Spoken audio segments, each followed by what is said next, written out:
Was I wrong for not changing our vacation plans when a friend brought her child on what was supposed to be an adults-only trip? Last year, 3 friends and I planned a getaway to a beach resort in Cancun. The whole idea was to finally have a trip that was strictly adults. All of them have kids except me, and every vacation we had taken before included children. This time we specifically agreed it would be different: late nights, drinks, good food, dancing, and relaxing by the pool without worrying about bedtime routines or kid-friendly activities. Everything was set for months. Then, about a week before the trip, one friend, I'll call her Dana, suddenly told us she was bringing her 10-year-old daughter. Dana has a hard time saying no to her child, and this wasn't the first time that had affected plans. We had already made it clear beforehand that if anyone decided to bring a child, the rest of us weren't going to change the entire trip to accommodate that. I was definitely annoyed, but I figured I could still enjoy myself because the other 2 friends were still planning to keep the trip adults focused. And that's basically what happened. The 3 of us spent our days at the beach and our nights going out to eat, drinking, and dancing. Dana kept expressing frustration that she couldn't join in because she had her daughter with her. I told her I was sorry it wasn't working out the way she wanted, but we weren't going to change the entire point of the trip because she decided to bring her kid at the last minute. To be clear, we did invite her along to several things we were doing. Each time she declined because her daughter wanted to do something else instead. So there was tension between her and the rest of us for most of the trip. When we were traveling home, the 3 of us received a long message from Dana's fiancé. He accused us of being terrible friends and said we should have structured the whole trip around Dana and their child so she wouldn't feel left out. That really pushed me over the edge. I replied that the trip had been planned nearly a year in advance as an adults-only vacation. Dropping the news about bringing a child 1 week before departure and then expecting everyone else to cancel or change their plans wasn't fair. I also pointed out that Dana's fiancé had been home the entire time and their child's grandmother had even offered to watch her, but they didn't want to upset the child by telling her she couldn't go.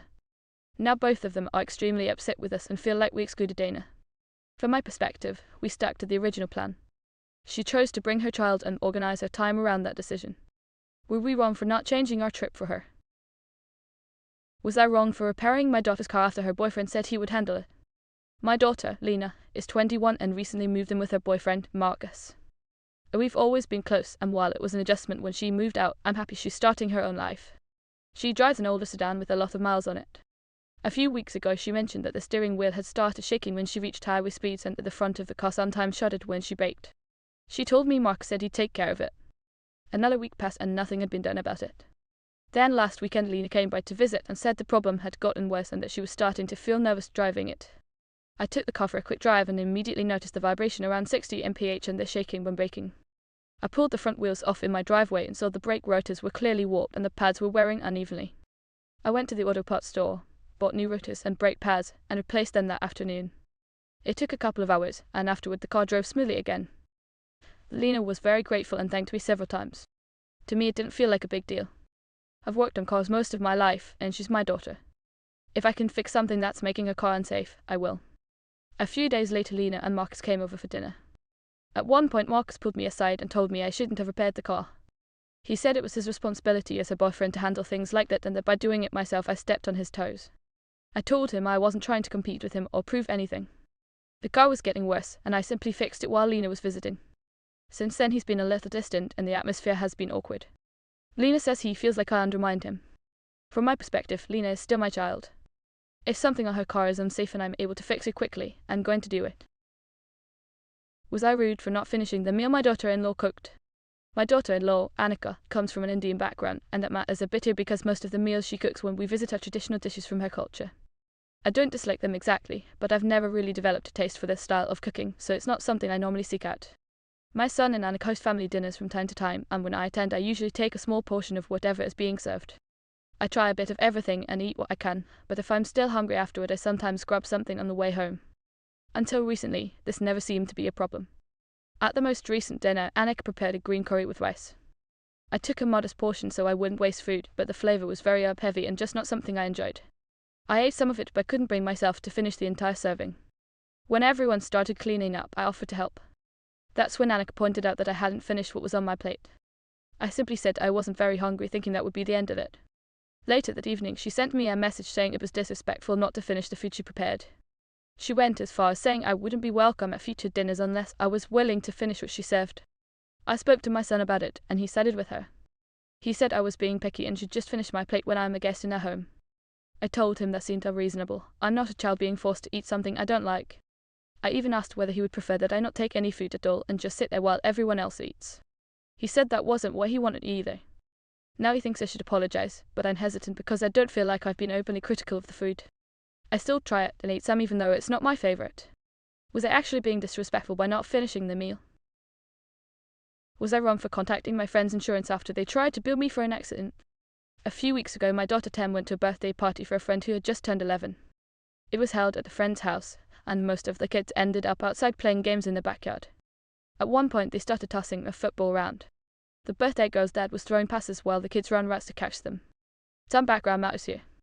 The previous summer, while this family was out of town, their above-ground pool had collapsed and flooded their yard. It caused a lot of damage, and the homeowner's insurance had been involved because of structural issues and repairs.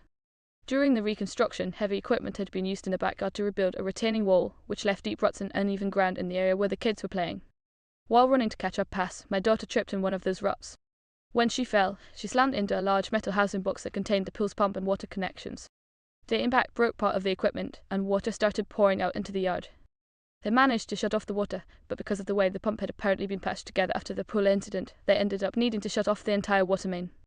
The family was without running water for about 2 days until a plumber could come out and fix everything properly. Unfortunately, my daughter was hurt in the fall. She broke her collarbone and badly sprained both her ankle and her knee. For a while we thought the situation was just an unfortunate accident.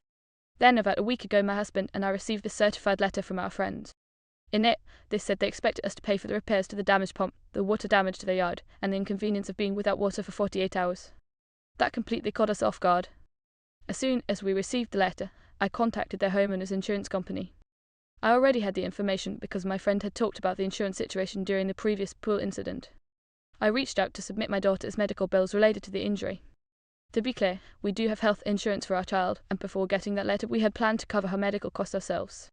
But after being asked to pay for damage that happened when she tripped on their property, it felt different. Now my friend is furious with me. She said that reporting the incident to their insurance has made things worse for them. Apparently their premiums had already increased after the previous claim, and now they've been notified that their policy is being cancelled due to multiple claims. She says I should never have contacted their insurance and that I did it out of spite. From my perspective, they tried to charge us for something that happened on their property while my child got seriously hurt. Still, I'm wondering if I escalated things unnecessarily. Was I wrong for contacting their insurance company after receiving that letter? Was I wrong for not pretending everything was fine on a double date? Years ago I worked with a woman I'll call Erin. She used to tell me all the time that I'd be perfect for her friend Sabrina. It came up so often that it almost felt like a running joke between us. Every time she mentioned it, the conversation would go about the same way. At first I'd ask basic questions like, is she cute? But over time I got a little more thoughtful and started asking things, like what we had in common. Erin would usually roll her eyes and say things like, you're both tall, or that we shared a similar sense of humour. Erin herself was very attractive and tended to hang around with equally attractive friends. One of them, Sabrina, was a tall blonde who definitely looked out of my league. I kept hoping Erin would actually set us up, but while we worked together it never happened. A few years later I ran into Erin again. She was working at a boutique wine shop near my office, and I'd see her from time to time. Eventually she brought up Sabrina again and repeated how well we'd get along. This time I pushed a little harder and said I'd genuinely be interested in meeting her. Erin repeated some of the same details, that Sabrina was tall, had a similar sense of humour, and worked at a nearby restaurant. She even mentioned that one time at work I had talked about a TV show, and later that evening Sabrina had apparently said the exact same things about it when they were hanging out. That made it seem like we really might click. We exchanged numbers, and later that day she texted me with a plan, dinner at a restaurant with her fiancée, Sabrina, and me. I looked at Erin's social media and it seemed pretty clear which Sabrina she meant, the same tall, very conventionally attractive friend I'd always heard about. The morning of the date Erin messaged saying we had to postpone. No big deal, things happen. We were scheduled for the following week. When the night finally came, I really tried to make a good impression. I got a haircut, picked out a nice outfit, and even looked over the restaurant menu ahead of time so I wouldn't seem awkward. When I arrived, though, the woman introduced as Sabrina was clearly not the same person Erin had been describing. She was much shorter, heavier, and worked at a daycare rather than a restaurant. It was obvious from everyone's reactions that my surprise and disappointment showed on my face. Instead of confronting anyone directly, I just kept referring back to things I had been told before. I asked questions like when she stopped watching the TV show we supposedly both loved, how long she had been waitressing, and how long she had known Erin since Erin had mentioned they were childhood friends. Erin kept trying to steer the conversation away from those topics, but Sabrina seemed increasingly uncomfortable. At one point the two women went to the restroom, and Erin's fiancé pulled me aside and asked what I was doing. I told him it seemed pretty obvious Erin had meant to set me up with a different person originally. He admitted that was basically true. The original Sabrina had kept postponing and clearly wasn't interested, so Erin decided to set me up with someone else instead. He even joked that she had found another woman with the same name who was more in my league. The whole thing left a bad taste in my mouth, and apparently the woman on the date felt embarrassed too. Some friends later told me I should have just played along politely instead of making it obvious that something was off. Was I wrong for reacting the way I did instead of pretending nothing had changed? Was I wrong for using emergency spices at a family dinner? I was raised to always smile and eat politely when I'm a guest, even if I don't enjoy the food. I usually try a little of whatever is served, and if I'm still hungry later, grab something else on my own. A while back I found tiny bottles of Tajin at the store for 50 cents each, and I bought a bunch. I call them my emergency spices, little flavour boosters I can sprinkle on a meal I don't enjoy so it's easier to eat without drawing attention. At a recent family gathering, my aunt served a dish of chicken sausage, peppers, and onions in a cream sauce over plain rice. Honestly, it was bland and kind of off-putting to me. While no one was looking, I sprinkled a little Tajin on my plate. The spice made the food taste better for me, but it also left red flakes on the dish, which people noticed. I admitted what I'd done and explained that it was just a way to make the meal more palatable. My aunt was offended and asked if I hated her cooking. I said no, she normally makes great food, it was just this particular dish I didn't enjoy. She asked why I hadn't said anything, and I explained my upbringing about always being polite at someone's table. That only made her angrier, and it turned into an argument with my parents. Now the rest of the family seems annoyed with me, and I am wondering, was I wrong for using a little emergency spice to avoid hurting anyone's feelings? Was I wrong for having a car tour that was parked in my son's space? I'm a 28-year-old woman living in a townhouse-style apartment complex with my husband, who's 35. We moved here in 2022. The complex offers a gated parking area with assigned spots for residents who pay an extra monthly fee. We decided to pay for 2 spots so we could park close to our unit and make things easier when I'm carrying groceries or helping my young son in and out of the car. The rules are pretty clear. If you park inside the gated area without a valid tag or in a spot that isn't assigned to you, your vehicle can be towed. There are multiple signs posted at the entrance warning about this. Recently, the property management started some construction work and emailed residents explaining that certain parking spaces would be temporarily reassigned. They told everyone to come to the office to receive a new spot if theirs was affected and specifically warned people not to park in spaces they weren't assigned. Our 2 spots weren't part of the temporary changes. A few nights ago, my husband and I came home late and found a car parked in my assigned space. We had no idea who it belonged to, so we couldn't ask them to move it. I ended up squeezing my car near a neighbour's space and just hoped the nightly tow patrol wouldn't come through because technically I was parked somewhere I wasn't supposed to be. The next day, one of my neighbours messaged me saying they had actually seen the driver parked there and told him that the space belonged to someone else. According to them, he shrugged it off and said he wasn't moving his car. The following night, my neighbour messaged again saying the same car was back in my space. At that point, I was pretty frustrated. When I got home, I called the towing company listed on the signs and reported that someone was parked in my son's spot. I gave them the spot number and a description of the vehicle. My neighbour and I waited outside to make sure the truck took the correct car because there had been incidents in the past where the wrong vehicle was taken. I'll admit this part wasn't my proudest moment. When the tow truck arrived and started hooking up the car, my neighbour and I ended up clapping and laughing. In my mind, the driver had already been warned and chose to ignore it. Afterward, I sent my husband a couple photos of the car being towed. When he got home from work, he wasn't happy about how I handled it. He said I shouldn't have called the tow truck because it could create unnecessary conflict with other residents. We've lived here peacefully for several years, and he's worried the guy might retaliate somehow. I argued that we pay for those assigned spaces, and if I keep parking somewhere else to avoid conflict, my own car could end up getting towed instead. Still, my husband thinks I escalated things over something that might not have been worth the risk. Was I wrong for calling the tow truck? Was I wrong for stopping the habit of waking my stepmother every morning? I'm 17 and for the last few years I've usually been awake around 6 in the morning. Most mornings my younger brothers get up around then to get ready for school, and the house is already noisy, so it just became my routine. But this year, during my junior year, I realised I really don't need to be up that early. My schedule allows me to sleep a bit longer, and I wanted to move my alarm to a time that actually makes sense for me. The issue is my stepmother, who is 36. She's the one responsible for driving my brothers to school, but she constantly sleeps through her alarm. Because I was already awake, I started waking her up just to make sure she got up on time. At first I didn't mind, I was just trying to be helpful. But it kept happening. Several times a week I'd have to go wake her up so she wouldn't oversleep. After a few months I got tired of it. I told her directly that waking her up in the morning shouldn't be my responsibility. I'm the teenager and she's the adult. She didn't take that well. She called me disrespectful and took away some of my devices as punishment. Eventually I just stopped arguing and changed my alarm so I'd wake up later. Right now it's set for 6:30, but I'm planning to push it back to 7 since that works better for me. This morning she slept through her alarm again. Since I wasn't awake to wake her up, she ended up getting up late and the kids were about 30 minutes late to school. She immediately blamed me. When I told her I had changed my alarm time, she said something like, "Oh, so you just don't care anymore." From my point of view, she's the adult and it's her responsibility to wake up on time if she's the one in charge of getting the kids to school. Was I wrong for deciding to stop waking her up every morning and letting her deal with the consequences? Was I wrong for giving my assistant feedback about how she ordered at a client lunch? Earlier this year I hired a new assistant, I'll call her Emily. She's very good at her job and I've already given her a raise because I felt she was underpaid for the level of work she was doing. Recently I even gave her the lead role on one of our larger accounts and she handled it extremely well. Because of that, I scheduled a business lunch with the client and invited Emily along. I told the client ahead of time that she had played a big role in the project and that I wanted her included in a meeting. He was completely fine with it. During the lunch itself, Emily was professional, knowledgeable, and contributed well to the conversation. Both the client and I were impressed overall. The only awkward moment came when we ordered food. The client and I both ordered simple meals, burgers with fries, and finished around the same time. Emily ordered a larger meal with multiple sides and took quite a bit longer to finish eating. The client and I ended up waiting around for about 15 minutes after we finished. Then when the server asked if we wanted dessert, the client and I declined, but Emily ordered cheesecake and coffee. After the meeting, I realized I had never actually explained the usual etiquette for client lunches. So I spoke with her privately and tried to frame it as professional advice. I told her that during client meals it's generally best to follow the client's lead. If they order something simple, we do the same. If they decline dessert, we usually do too. If we're still hungry afterward, we can always grab something later. She initially offered to pay me back for the meal, but I clarified that it wasn't about the cost at all.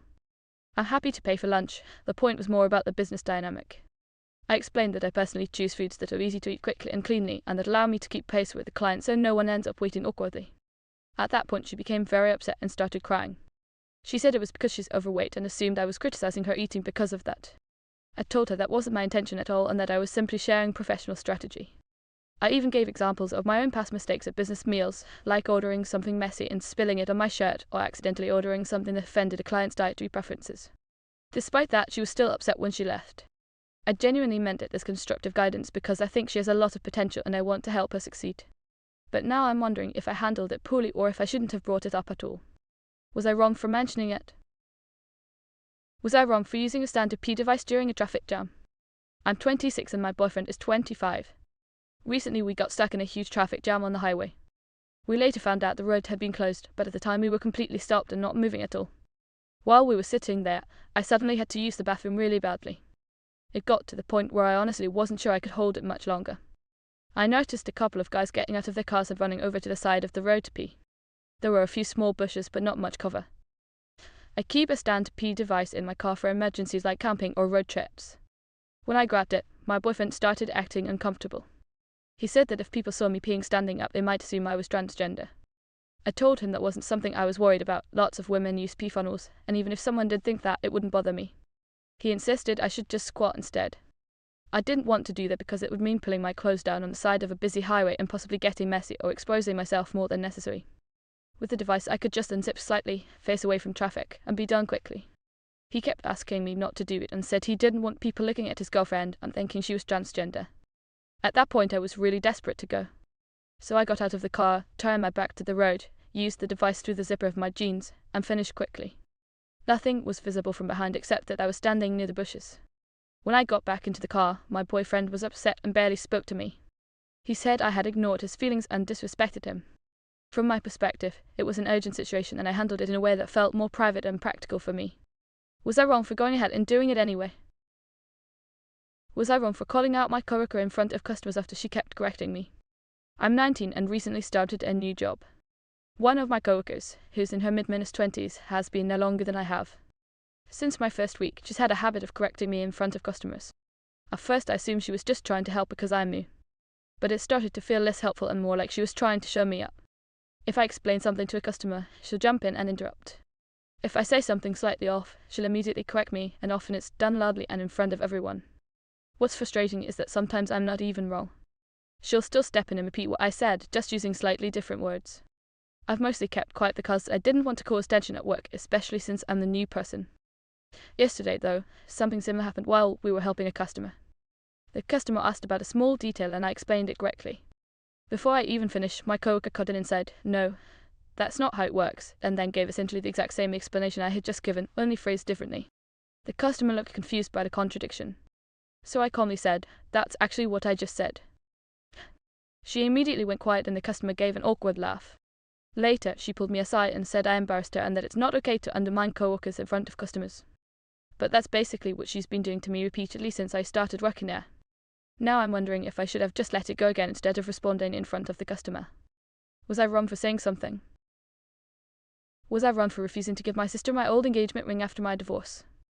I'm 30 and went through a divorce last year. It was mutual and fairly common, there wasn't any major drama. When everything was settled, I kept the engagement ring. My ex and I had actually split the cost when we bought it because we were both early in our careers at the time, so it felt reasonable that I kept it. Even though the marriage didn't work out, the ring still means something to me. It represents a period of my life, and I'm just not ready to part with it yet.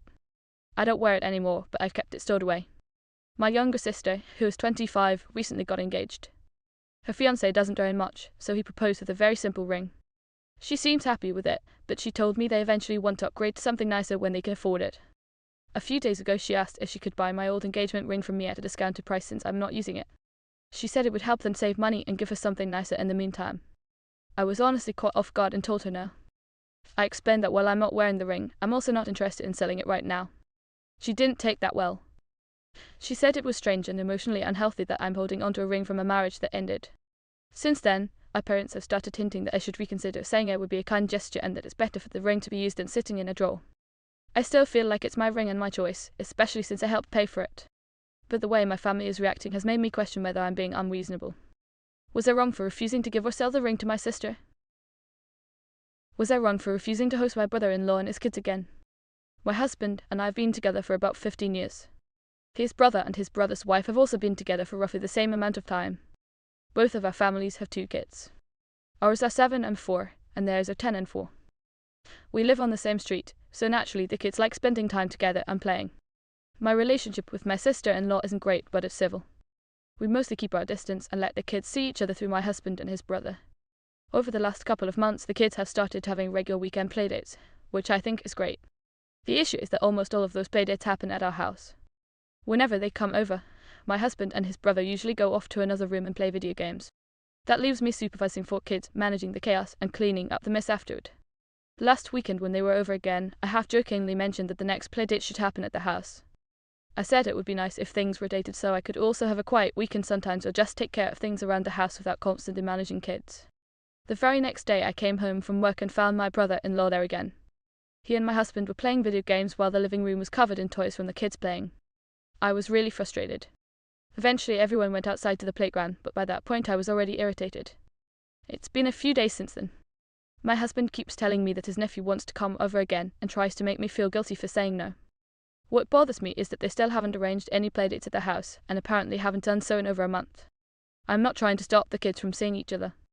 I just ask that the visits rotate between houses so the responsibility isn't always on me. Now my husband is acting like I'm the one being unfair. Was I wrong for putting my foot down and saying they shouldn't keep coming over if it's always going to fall on me to host and clean up? Was I wrong for stepping down as best man because I can't afford my brother's bachelor party? I'm 26 and supposed to be the best man for my older brother, Daniel, who is 29 and getting married next month. I love him, but he's always been someone who wants to look like he's living a luxury lifestyle, especially online, even though his actual budget doesn't really match the image. The other night he called what he described as an important planning meeting with all the groomsmen over video chat to go over the bachelor party. I assumed we'd be talking about something simple, maybe renting a cabin for a weekend, grilling, hanging out, or going to a brewery. Instead, he shared his screen and started presenting a full slideshow outlining a 4-day trip to Las Vegas. The plan included splitting a penthouse suite, booking bottle service at multiple nightclubs, and renting exotic sports cars for an afternoon. After the call, he emailed everyone a detailed cost breakdown. My share alone, not including my own flight to food or any spending money, would be a little over $3, $500. To make it even stranger, he also added a group outfit to the list of required expenses. He wants all the groomsmen to wear matching maroon velvet jackets and these huge novelty watches shaped like roulette wheels so we'll look legendary walking through casinos together. The part that makes this harder to swallow is that Daniel is usually extremely frugal when it comes to his own spending. His fiancée has mentioned before that he spends a lot of time hunting down the absolute cheapest options online, and apparently he even bought bulk groomsmen gifts from a wholesale site to save money. So it feels odd that he's completely comfortable asking everyone else to spend thousands for one weekend. After the meeting I called him privately and explained that I simply can't afford something like that right now. I work in logistics and I'm trying to save money so I can eventually buy a home. Dropping $4,000 on a bachelor party, especially on short notice, just isn't realistic for me. He got really angry and accused me of not supporting him. He said this was a once-in-a-lifetime celebration and that as the best man it's my job to help make the trip happen. Now my parents are also weighing in and telling me to just put the expenses on a credit card and deal with it later because it's your brother's wedding. I told Daniel that if this trip is truly mandatory for the wedding party, then I might have to step down as best man because I can't responsibly spend that kind of money. Now the whole situation feels tense and I'm questioning whether I'm being unreasonable. Was I wrong for drawing that line?